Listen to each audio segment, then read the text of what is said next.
সুপ্ৰভাত মোৰ মৰমৰ বন্ধু বান্ধৱীসকল, মই আছামিজ পনীয়া মোৰ আন এটা ভিডিঅ'লৈ স্বাগতম জনাইছোঁ। আৰু দেখিছেনে আজি বাটৰ পৰাই অপেনিং কৰিলোঁ ভিডিঅ'টো, আৰু বহুত দিনৰ মূৰত ভিডিঅ' বনাবলগীয়া হ'ল। কিবা অলপ ব্যস্ত আছিলোঁ ইটো সিটো, যিহেতু পূজাৰ বতৰ কিবা এটা দুটা কাপোৰো চিলাই আছোঁ। আৰু এয়া আজি গোটেইকেইটা লগ হৈছোঁ আৰু আমি ক'ত গৈ আছোঁ কি কথা দেখুৱাই আছোঁ। যিহেতু ভাগৱত সেৱা আমাৰ ওচৰতে, আৰু আপোনালোকক দেখুৱাই থাকিম, শেষলৈকে ভিডিঅ'টো চাব।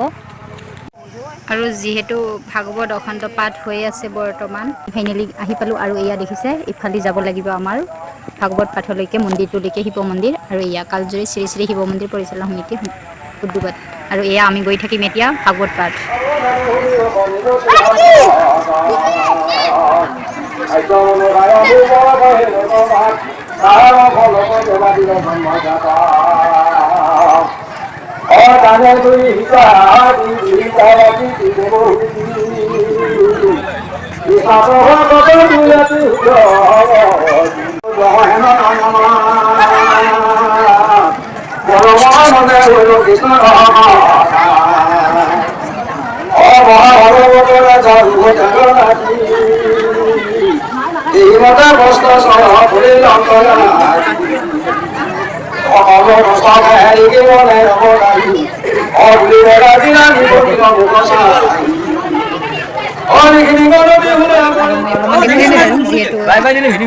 যোগাৰ কৰি আছে, অলপমান দেখুৱাম বাৰু।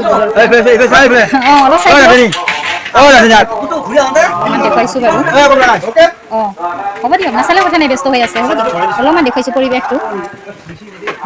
আৰু এফালে ভোগৰ সেই যোগাৰ হৈ আছে বাৰু, পায়স খাব দিছে। হ'ব দেখাই থাকা।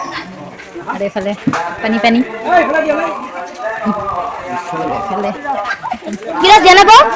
দেখুৱাই দিছোঁ, ভোগ দি আছে। কি কি কি জমনি, চাহ খাব নিদি ভোগ দিছে। একো নহয়, ভালহে, মিঠা কৰি ল'ব মুখখন। আৰু এনেকৈ সকলোৱে ভোগ খাব ল'ব। পানী দিছে বাৰু, কি ধুনীয়া পৰিৱেশটো।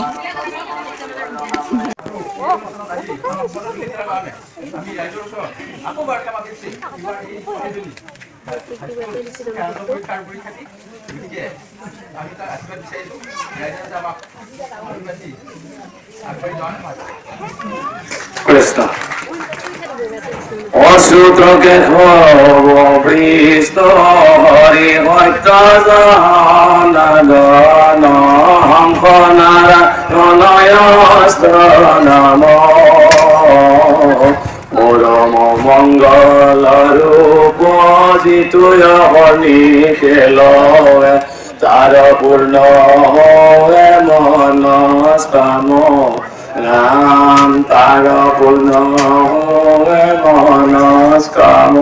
নম নম নারায়ণ ভগবান নবী গৌরী পুরী ক্ষমা করে জানো আপনার মহিমা আপনি জীবত করবেন। জয় রাম বল, জয় হরি বল। কুরুক্ষেত্রের লগতে গৃহস্থর মঙ্গলের উঠে হরি পবন হওক, অন্নদানৰ ফল লৈ প্ৰমাণ কৰক। কৃষ্ণ কৃষ্ণ কৃষ্ণ।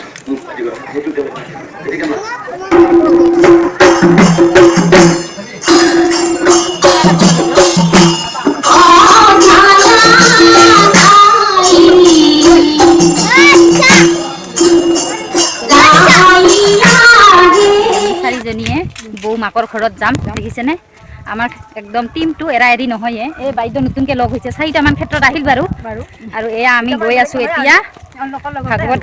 এওঁলোকৰ লগতে ভাগৱত সেৱাৰ পৰা বেছি দূৰ নহয় বাৰু, 5 মিনিটমান খোজকাঢ়িব লাগিব। আৰু এনেকৈ আমি গোটেইকেইজনীয়ে চাহ পানী খাই মন্দিৰত বৌহঁতৰ মাকৰ ঘৰত গৈ আছোঁ। আৰু দেখুৱাই আছোঁ ৰ'ব ঘৰখন এবাৰ।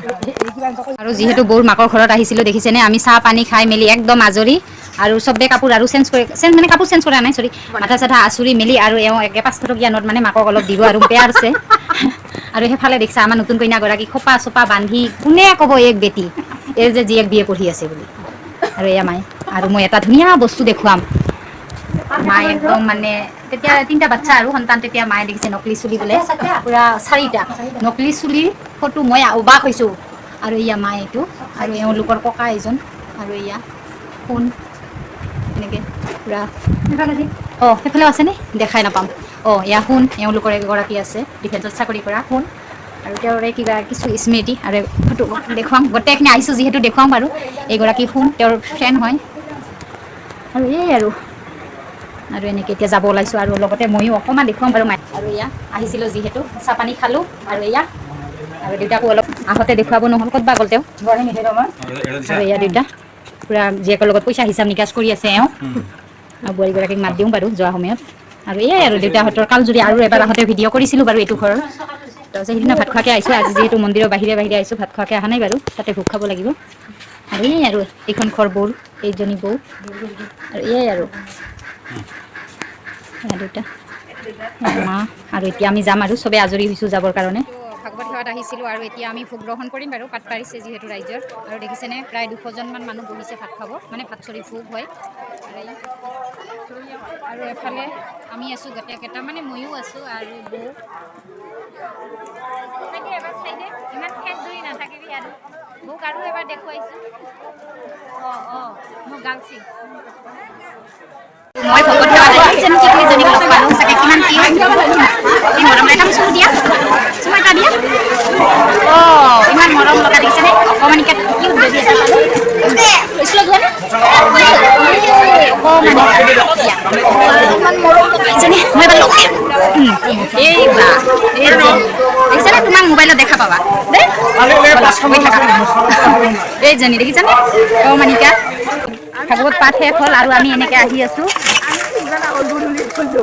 এতিয়া গধূলি হ'ল 4টা বাজিল আৰু এতিয়া আমি গৈ আছোঁ ঘৰমুৱা হৈছোঁ আৰু মই ধুনীয়াকৈ দেখুৱাওঁ কালজুৰিটো যে চাহপাতৰ বাগান এখন 7দিনীয়া ভাগৱত পাঠ চলি আছে কালজুৰিত আজি আমি কালজুৰিত আহিছোঁ আৰু দেখিছে প্ৰতিখন ঘৰতে এনেকৈ ধুনীয়াকৈ দৰ্জাৰ মুখত কলগছ মানে পুতিছে আৰু ইয়াত চাকি বাতি জ্বলাই সন্ধিয়া আৰু এঘৰ মানে মোৰ লগতে মাল আনে দাদা তেওঁৰ দোকানতো হয় বাৰু দোকানত আহিছোঁ আৰু তেওঁ ঘৰতে লাগি থকা দোকানখন মই অলপ দেখুৱাইছোঁ কাৰণ আজি বন্ধ আছিল এনেকৈ অলপ মাল দি আছে আৰু এওঁলোকৰ ঘৰত কিবা কিবি অলপমান বস্তু থৈছিলোঁ গৈ আছোঁ বোলক তাৰপাছত এনেকৈ প্ৰতিখন ঘৰতে ধুনীয়াকৈ আপোনাৰ কলগছ পুতিছে ৰুইছে আৰু ইয়াতে 7 দিন চাকি জ্বলাব দিম ৰ'ব মই অলপমান কিবা এটা ভিডিঅ' বনাইছোঁ বাৰু গাঁৱৰ পৰিৱেশটো মোৰ গাঁওখনতকৈ এইখন আৰু বেলেগ তাৰপাছত এনেকৈ দাদাৰ দোকানখন বৰদেউতাই মাতিছে তাকে হয় এনেই অলপমান ভিডিঅ' কৰিছোঁ বাৰু আহিছোঁ যিহেতু এনেকৈ বজাৰত আহিছে বাৰু বজাৰ মানে দোকানত অলপমান বজাৰ কৰিছে দোকানখনত আৰু দাদা দেখুৱাই দিম বাৰু ভিতৰত দি নেদিলেও বান্দৰটো নাই আপোনালোকৰ তাকে বান্দৰ নাথাকিলেও দেখিছে নেকি ধুনীয়াকৈ কপকপীয়াকৈ থৈছে দোকান আৰু এয়াই দাদাৰ দোকান এইখন যিহেতু একেলগে মাল আনো এনেকৈ আমাৰ চিনাকি ডাঙৰ দোকানৰ পৰা সৰু দোকানত আৰু এয়া অলপমান দেখুৱাইছোঁ বাৰু আৰু এইজনে দাদা আৰু এওঁৰ ঘৰতে এনেকৈ আহিছোঁ বাৰু আজি লগ পাইছোঁ চবকে ভাল লাগিছে এনেকৈ খুৰা তাকে আজি আপোনালোকৰ তাত আহিছোঁ বাৰু বাকী যিয়ে নহওক আৰু এনেকৈ লগ হ'লোঁ আজি ভাল লাগিছে আকৌ পিছলৈ আহিম বাৰু ঠিকে আছে দিয়ক ভাল লাগিল লগ পাই তাকে মই ইউটিউব ভিডিঅ' যিহেতু বনাওঁ আজি আপোনালোকৰ ভাগৱত পাঠত ইয়াতে আহি অলপমান ভিডিঅ' বনাইছোঁ আৰু সুযোগ এটা পাইছোঁ তেনেকৈ আৰু বাইদেউ ৰখিয়ে আছে বাৰু ঠিকে পৰিৱেশ 2 চাইডে সেউজীয়া দেখিছেনে গাঁৱৰ ৰাস্তা আমাৰ আৰু পিছফালে বাইক এখন আহি আছে বাইকগালে ভাবিছে কিবা হৈছে বোৱাৰীজনীৰ আৰু মই এনেকৈ দেখুৱাই আছোঁ আপোনালোকক কি ধুনীয়া পৰিৱেশটো আৰু এওঁ একেবাৰে চাই গৈছে আৰু চিনাকি হ'লেও একো হোৱা নাই যা বাইকত আৰু এনেকৈ দেখিছেনে কি ধুনীয়া পৰিৱেশটো কালজুৰি আৰু এওঁ কামখলা কৰি ল'লে আৰু এয়া আমি মন্দিৰটোৰ পৰা অলপমান আহিছোঁ কাৰণে কাৰণ আমাৰ ওচৰৰ ভাইটিটোৱে যিহেতু ই ৰিক্সা চলাই তাৰ গাড়ীতে আহিছোঁ আৰু সি বেটা ইমান দেৰি কৰিছে এতিয়া 4টা বাজিল আৰু এনেকৈ দেখিছেনে মোৰ অৱস্থাটো একদম চুলি তুলি ইমান বেয়া হৈছে দিনটো আচৰিব পৰা নাই আৰু এয়া মন্দিৰৰ পৰা আহি এওঁলোকৰ বোলে ভাগৰ লাগিল ধুনীয়াকৈ খুৰাৰ দোকানখনৰ ওচৰত জিৰণি লৈছে আৰু গাড়ীখন ৰৈ আছোঁ বাৰু আহি পোৱা এয়া আমি কালজুৰি ডেকা চাঙত দেখিছেনে কি ধুনীয়া পৰিৱেশ আৰু বহুত বছৰৰ পিছত ডেকা চাঙত বহিছোঁ এনেকৈ আৰু এগৰাকী আছে মই দেখুৱাই আছোঁ স্পেচিয়েল জয়মতী চহৰীয়া তেওঁৰ জেগাত আকৌ এয়া মাইনা দুজনী চাই আছে এয়া তেওঁলোকে গৈ আছে খৈৰাবাৰী লাইনত আৰু এফালে আমাৰ খুৰা ধুনীয়াকৈ চাই আছে মিচিং নাচাক কৰিও আছে দোকানী খুৰা